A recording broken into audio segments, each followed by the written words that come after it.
परा गीधपति देखा, सुमिरत राम चरण जिन्ह रेखा।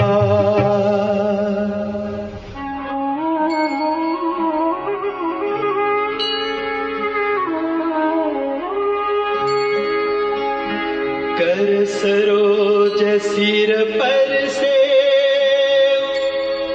कृपा सिंधु रघुबीर, निरखि राम छवि धाम मुख, विगत भय सब पीर।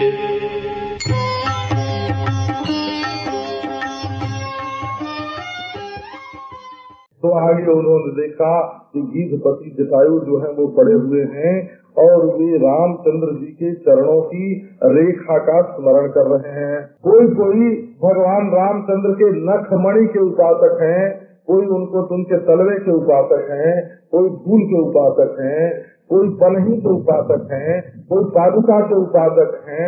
राम पद पंकज पनही निषादपति के लिए वहाँ उनके पनही का वर्णन आया है। तो ये गीधपति जो है ये उनके सूक्ष्माति सूक्ष्म रेखाओं को देखते हैं और उनकी उपासना करते हैं, क्योंकि गीध की दृष्टि जो है वो बड़ी अपार होती है। तो कितनी सूक्ष्म रेखाएं हैं भगवान के चरणों में, उसको वो देख ले रहे हैं। जैसे अंकुश जो है वो मन रूप हाथी को भस्म करने के लिए है, वज्र जो है वो पाप रूप पर्वत का नाश करने के लिए है, सजा के ध्यान से परलोक पर विजय होती है, और कमल जो है ये भव मोचन है, तो इससे पाप नष्ट होता है। इस प्रकार एक एक रेखा जो भगवान रामचंद्र के चरण में है उसका इस संसार का किसी का स्मरण करके संसार के जो बंधन हैं, संसार के जो संबंध हैं, उनसे अपने को मुक्त कर ले। तो राम चरण रेखा का स्मरण कर रहे हैं। अब आकर के गीधपति ने तो देखा नहीं, क्योंकि वो तो घायल पड़े हैं, उनकी आंख बंद है, होशवास भी भीतर ही भीतर है, बाहर तो कुछ नहीं है। राम रेखा का स्मरण, राम चरण रेखा का स्मरण वो मन ही मन कर रहे हैं। तो भगवान ने आकर के उनके सिर पर अपना हाथ रख दिया। कबहु तो कर सरोज रघुनायक, धरियो नाथ शीस मेरे। ये जो महत्वपूर्ण भगवान श्री रामचंद्र के हाथ हैं, उनको आकर के वो एक गीध के हाथ पर हो। आगे आया है गीधागम खग आमिष भोजी।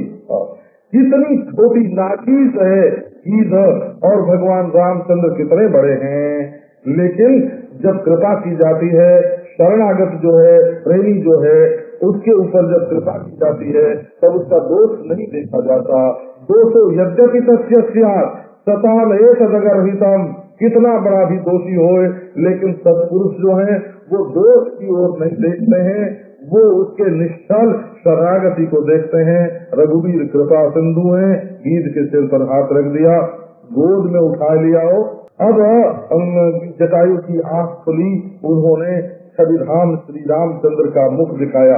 वो तो चरणों की रेखा का ध्यान करते थे, और भगवान ने अपने शोभाल धाम मुखारविंद का दर्शन कराया और सारी पीड़ा मिट गई।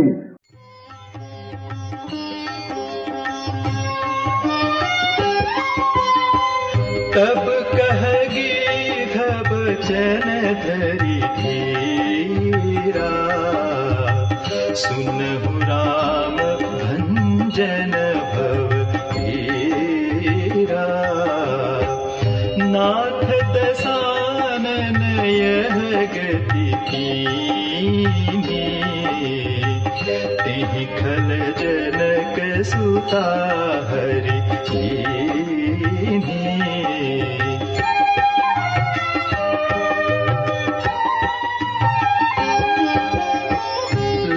दक्षिण दिस गयउ गोसाई, बिलपति अति पुररी की नाई। तरस लागी प्रभु राखे प्राणा, चलन चहत अब कृपा निधाना।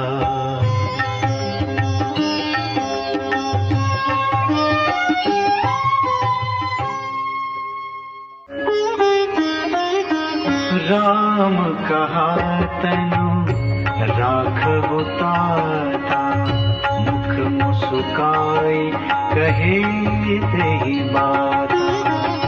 जाकर नाम मरत मुख आवा, अधमउ मुकुट होई श्रुति गावा।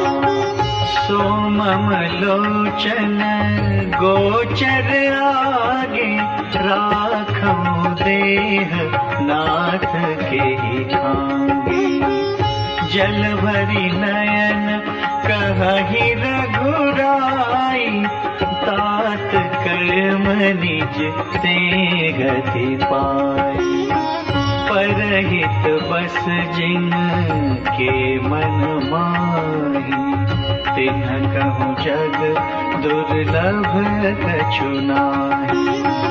तनु तजि तात जाहु मम धामा, देउ काह तुम पूरन कामा।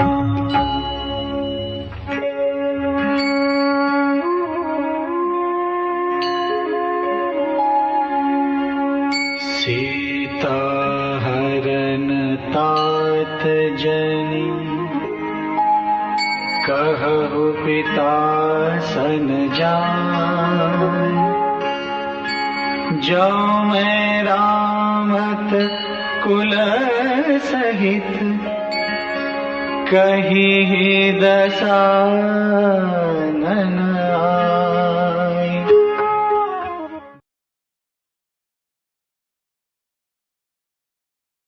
अब ये गीधराज जो है वो धैर्य धारण करके श्री रामचंद्र से वचन कहते हैं कि हे राम, आप तो भव भीर को, संसार का जो जन्म मरण का जो दुख है उसको मिटाने वाले हो।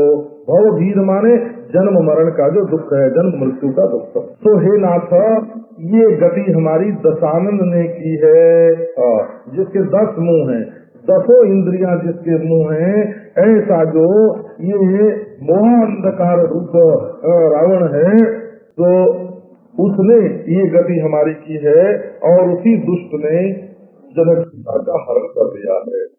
देखो यही ये बात मालूम हो गई तुरंत श्री रामचंद्र को। यद्यपि रावण ने बड़ा उपाय किया था कि रामचंद्र को मालूम ही न पड़े कि हरण किसने किया है, बेश भी बदला, बिना सारथी के भी आया, मारीच को भी मरवा दिया। ये भी उसकी एक चाल थी कि मारीच भी न जिंदा रहे, वो भी सोचता था कि मारीच मर जाए, जिससे कोई बताने वाला न रहे। सारी युक्ति उसने की, पर यही रामचंद्र को मालूम पड़ गया। परंतु रामचंद्र ने ऐसा बनाव रखा इसके बारे में कि ये किसी को पता ही न चले कि रामचंद्र को मालूम है कि रावण ले गया। और जा करके सुग्रीव से मैत्री की और सारे बंदरों की सेना बुलवाई और खुजवाने के बहाने सब बंदरों को सब जगह भेज करके और भी सेना बढ़ा ली और संगठित कर ली। जब उनको पूरा पता लग गया, पूरी तैयारी हो गई, जब उन्होंने लंका के लिए कूच कर दिया, तब रावण को पता लग सका कि वे तो हमारी ओर यात्रा कर रहे हैं। अगर ऐसा न करते तो क्या होता, ये किष्किंधा से आगे बल्कि दंडकारण्य से आगे ये बढ़ने न देते। कैसे नहीं बढ़ने देते, तो यहीं आके रोज लड़ाई करते, यहीं आके रोज लड़ाई करते, और लड़ाई भारतवर्ष में होती, लंका में होती नहीं, यहीं लड़ाई होती और न पुल बनता और न इतनी तैयारी हो पाती। इसलिए रामचंद्र ने बिल्कुल छिपा लिया कि ये बात हमको मालूम हो गई कि रावण ने सीता हरण किया है। गीधराज ने यही बता दिया था। तो उसी खल ने जनक सुता का हरण किया है और ले करके वो दक्षिण दिशा में गया है स्वामी। और वो तो बहुत बड़ा विलाप कर रही थी, जैसे कोई कुररी पक्षी होवे। अब श्री रामचंद्र जी भूल गए हो। ये वर्णन करते हैं कवि लोग कि जब गीधराज की दशा देखी रामचंद्र ने, तो उन्हें सीता का हरण और सीता के वियोग का दुख सब भूल गया। एक पक्षी के दुख को देख करके भगवान रामचंद्र प्रिया जी को भूल गए और अपने ऐश्वर्य में आ गए। बोले तात चाचा जी, जैसे बोलते हैं, चाचा जी आप अपना शरीर रख लीजिए, मैं आपको मृत्यु के मुख में से बचाता हूँ। अब ये सुन करके तो मुस्कुरा पड़ा, गीत के मुस्कुराहट आ गई और उसने कहा कि जिसका नाम मरते समय मुख में आ जाए तो अधम से अधम भी मुक्त हो जाता है। ये बात श्रुति ने गाई है, वेद ने कहा है कि मरने के समय अगर भगवान का नाम आ जाए मुख में तो अधम से अधम व्यक्ति भी मुक्त हो जाता है। तो वही तुम सामने गीतावली में श्री गोस्वामी जी महाराज ने वर्णन किया है, मेरे जान 7 कछु दिन जीजे। चाचा जी, जब मेरे जान कुछ दिनों तक आप जिंदा रहिए, देखिए आप सुमन सेवा सुख मोहि पितु को सुख दीजिए। आप कुछ दिन अपने पुत्र की सेवा का सुख देखिए और मुझे पिता का जो सुख है वो दीजिए। गीत को पिता कहते हैं और अपने को उसका पुत्र कहते हैं कि मुझे सेवा का सुख दीजिए। आप दिव्य देह हमसे ले लीजिए और इच्छा जीवन, जब तक आपकी इच्छा हो तब तक जीते रहेंगे। तो ये आप मांग लीजिए मुझसे और हरिहर सुजस लोगों को सुना करके और दर्शन दे करके लोगों को कृतार्थ कीजिए, अभी आप मरिए मत।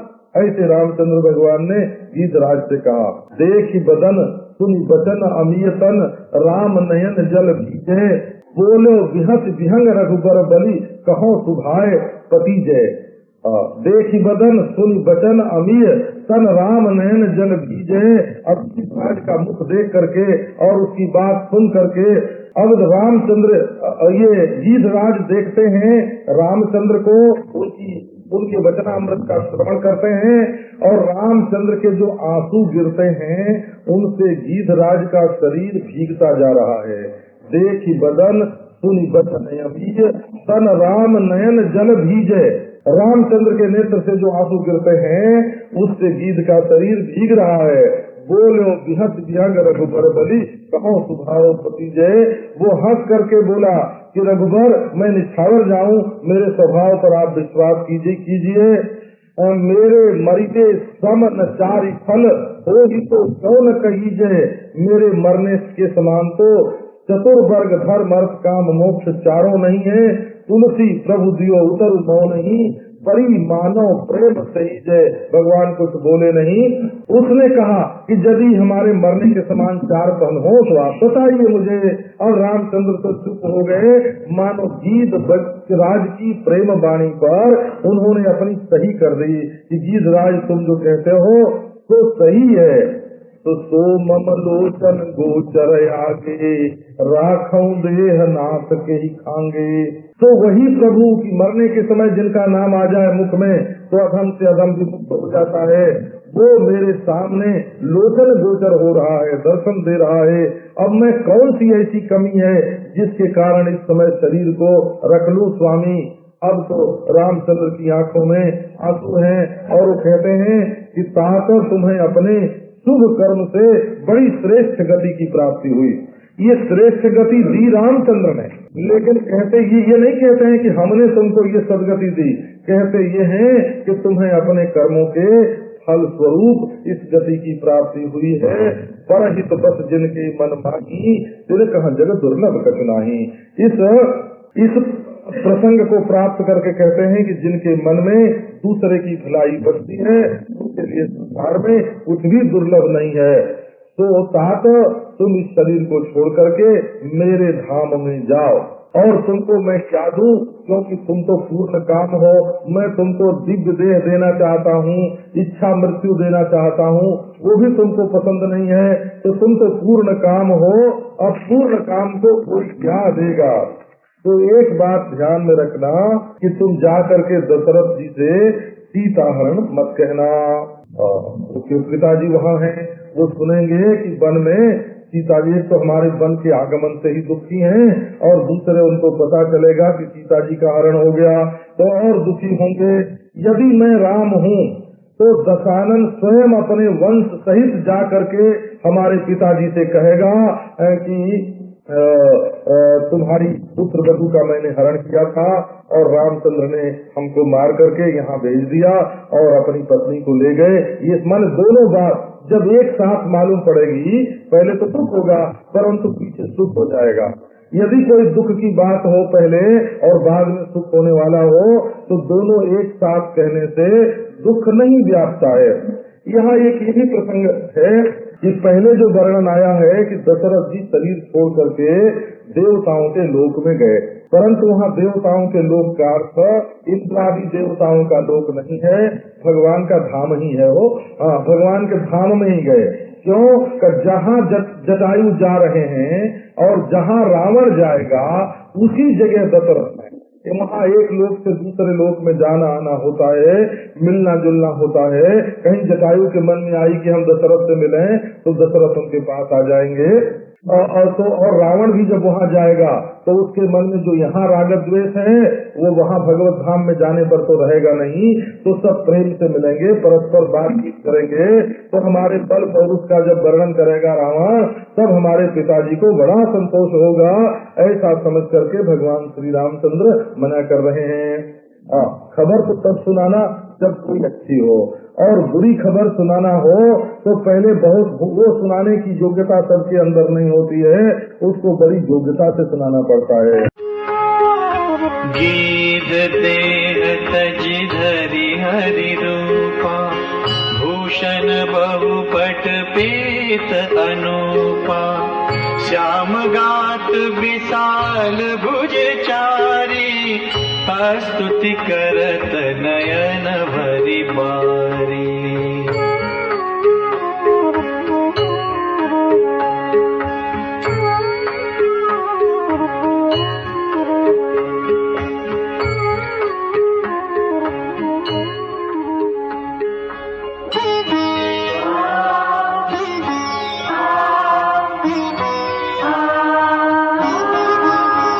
जय राम रूप अनूप निर्गुण, सगुण गुण प्रेरक सही, दस शीस बाहु प्रचंड खंडन, चंड सर मंडन मदि, पाथोद गात सरोज मुख, राजीव आयत लोचनम, नित नौमि राम कृपाल बाहु, विशाल भव भय मोचनम।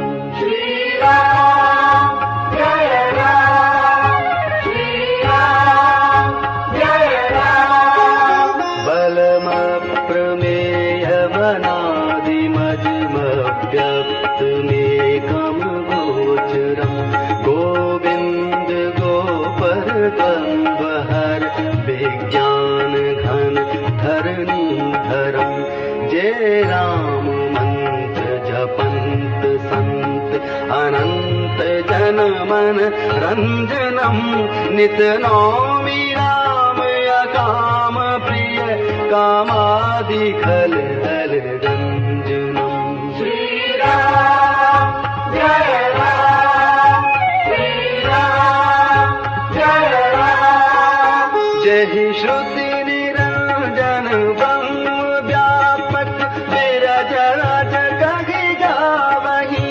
कर ध्यान ज्ञान विराग जोग, अनेक मुनि जहि पावहि, सो प्रगट करुणा खंड शोभा, वृंदवग जग मोहहि, मम हृदय पंकज भृंग अंग, अनंग बभु छवि सोहई।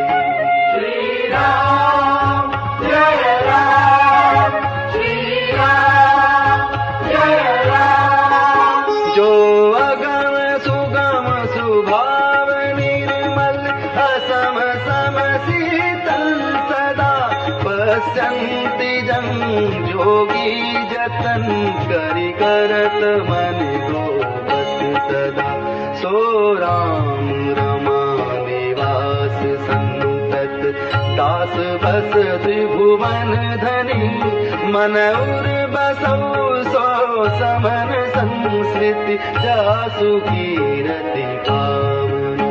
श्री राम जय राम, श्री राम जय राम,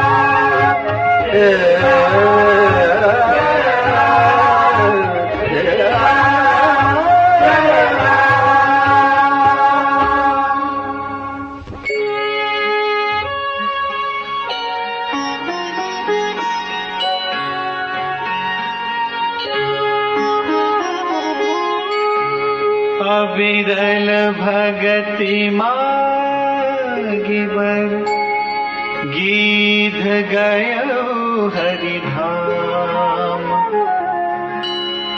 तेहि की क्रिया जथोचित, निज कर कीनी राम।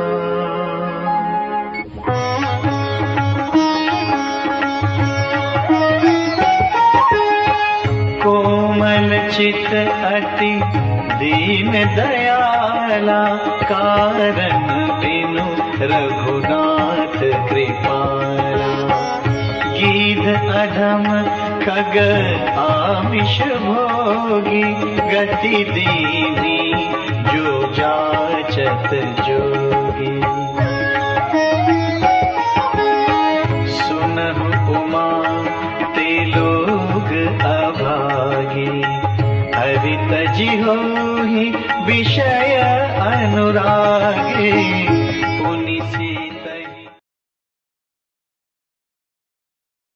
अब गीध शरीर का, गीध देह तज, गीध शरीर का उसने त्याग कर दिया और भगवान का सारूप उसको प्राप्त हुआ हो हरि रूपा। जैसे भगवान रहते हैं चतुर्भुज, वैसा चतुर्भुज भगवान का रूप उसको प्राप्त हुआ। भूखन बहुत से आभूषण है शरीर पर, और पीताम्बर, अनुपम पीताम्बर धारण किए हुए है। उसका भी शरीर सांवरा, और बड़े बड़े 4 उसके भुज हैं, और आंखों में जल भर करके स्तुति कर रहा है। जैसा भगवान का रूप भूषण बसन आदि होता है, वैसे ही भगवान के धाम में जो रहने वाले लोग हैं उनका भी होता है। भगवान अपने सेवकों को भी अपनी तरह रखते हैं। केवल उनके वक्षस्थल पर लक्ष्मी जी नहीं होती, और श्रीवत्स का चिन्ह नहीं होता, और कौस्तुभ मणि नहीं होता, और सृष्टि आदि बनाने का सामर्थ्य नहीं होता।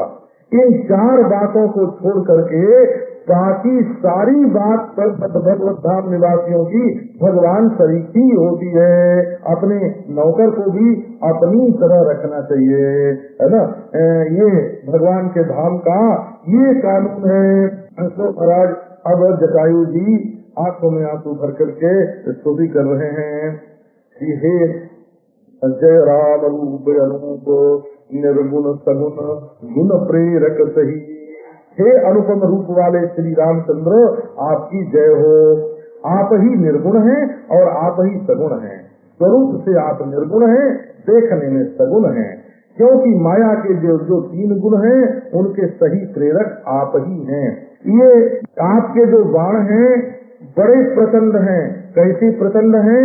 कब 10 शीश के जो प्रचंड बाहु हैं उनका खंडन करने वाले हैं, और वे मही के मंडन हैं, आभूषण हैं, और बाद मेघ, वर्षाकालीन मेघ के समान आपका शरीर है, और कमल के समान मुख है, और नेत्र जो हैं वो बड़े सुंदर राजीव के समान हैं, और आयत माने बड़े बड़े हैं।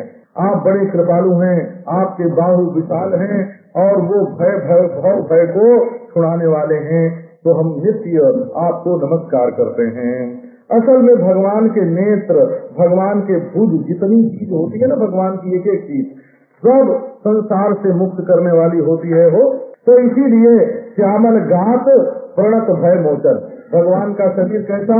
बोले सांवरा है और भय को मिटाने वाला है। और देखी बदन पंकज भव मोचन, उनके मुख कमल भी भव मोचन है, और राजीव विलोचन भवभय मोचन। उनके नेत्र कहते हैं कि वो भी भवभय मोचन है।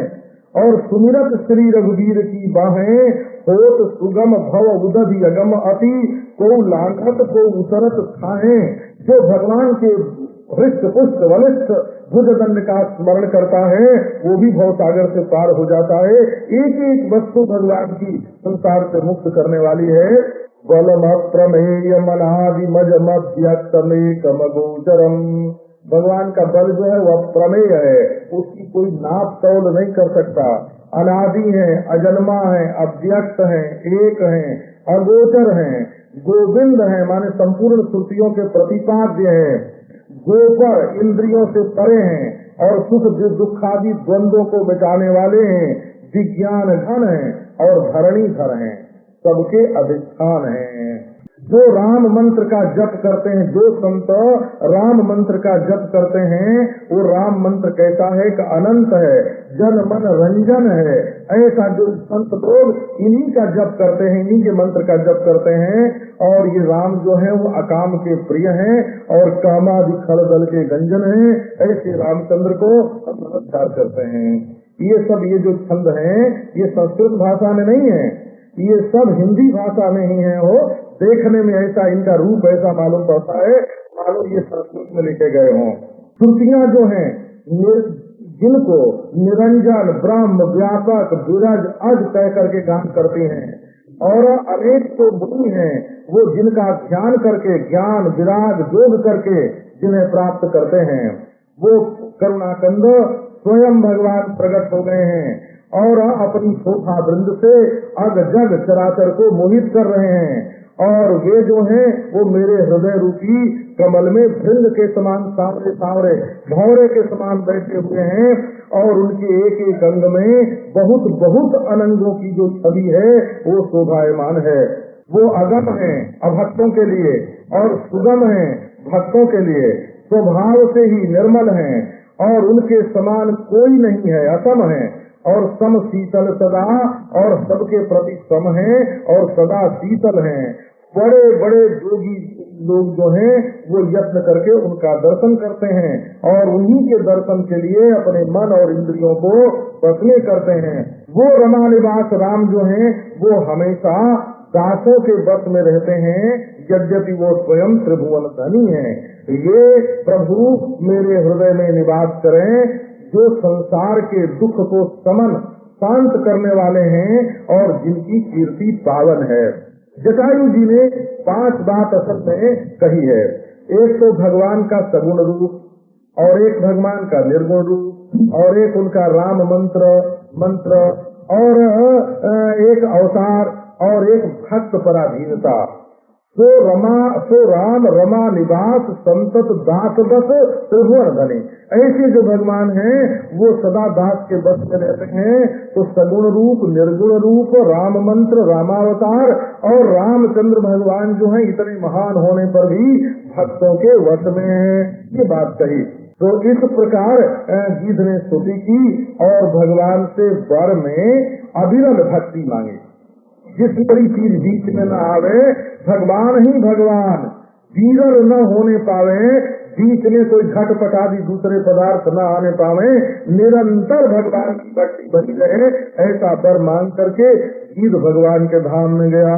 अब इसके बाद कहते हैं कि देखो ना, ये भगवान जो ऐसे प्रभु सेवक बसहि भगत हेतु लीला तनुगाही, जग पावन कीरति बिस्तरी हैं, गाई गाई भव निज नरतरी हैं। ऐसे प्रभु जो हैं वो महाराज जैसे बेटा अपने बाप की अंत्येष्टि क्रिया करता है, वैसे भगवान ने गीध की अंत्येष्टि क्रिया यथोचित जैसा उसके लिए उचित है वैसा किया। देखो असल में गीध के लिए अंत्येष्टि क्रिया की कोई जरूरत नहीं, क्योंकि शास्त्र के जो विधान होते हैं श्राद्ध के अंत्येष्टि क्रिया के, वो मनुष्य के लिए होते हैं, वो दूसरी जाति के लिए नहीं होते हैं, है ना। पशु पक्षी की अंत्येष्टि क्रिया करने का शास्त्र में बिल्कुल विधान नहीं था। तो फिर भगवान श्री रामचंद्र जी ने ये क्यों किया? बोले निजकर की भी राम, वैसे राजकुमार होने के कारण भी इनको करने की का विधान नहीं है। जो राजा होता है, राजकुमार होता है, उसको सूतक पातक भी नहीं लगता और उसको अपने हाथ से श्राद्ध करने की भी जरूरत नहीं रहती है। और जो राज्याभिषिक्त है उसको तो नितांत सूतक पातक नहीं लगता है, क्योंकि वो तो राजा राज्य का प्रतिनिधि है। लेकिन श्री रामचंद्र जी ने कहा कि भले जटायु की दृष्टि से श्राद्ध करना उचित न हो, लेकिन मैंने तो इनको अपना पिता माना ना, तो मैं पुत्र हो गया, मैं मनुष्य हूँ, तो मेरा ये कर्तव्य है कि मैं इनका श्राद्ध करूँ। उनके लिए श्राद्ध की जरूरत है कि नहीं, ये जो सेवा की जाती है, प्रेम किया जाता है, वो ये देख के नहीं किया जाता कि उनको जरूरत है कि नहीं, ये देख के किया जाता है कि हमको जरूरत है कि नहीं।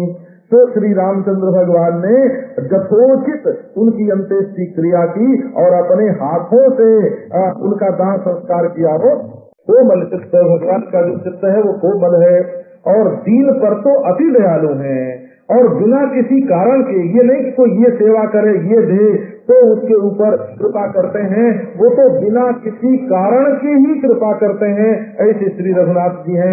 ये गीध जो है, बोले देखो अधम है पक्षी, अब पक्षियों में अधम है गीध है, और खग है अधम खग। गीध कैसा है? बोले पक्षियों में भी अधम है। और बोले कि अच्छा खाना पीना भी कई पक्षियों का बढ़िया होता है। बोले नहीं, आमिष भोगी, अरे ये तो मांस भोगी है। परंतु इसको भगवान ने कौन सी गति दी कि जिस गति की जाचना बड़े बड़े योगी लोग करते हैं। तो शंकर जी महाराज ये स्मरण करके कि इतने कृपालु भगवान जो आमिष भोगी को और खग अधम को, गीध को वो गति लुटाते फिरते हैं, देते फिरते हैं, जो मुनि लोग, योगी लोग बड़े बड़े यत्न करके चाहते हैं और मिलती नहीं है। तो राम का जो भजन न करे, सुनहु माते लोग अभागी, सती वे लोग अभागी हैं। इस समय ये कहने की जरूरत थी।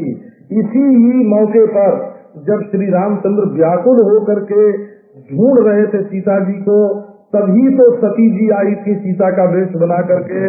बोले वे लोग अभागे हैं जो भगवान को छोड़ करके विषय के अनुरागी हो जाते हैं। नरतन पाई विषय मन देही, पलटि सुधा ते सठ विषय ही। जो विषय से प्रेम करते हैं और भगवान से प्रेम नहीं करते, वही असल में अभागे हैं।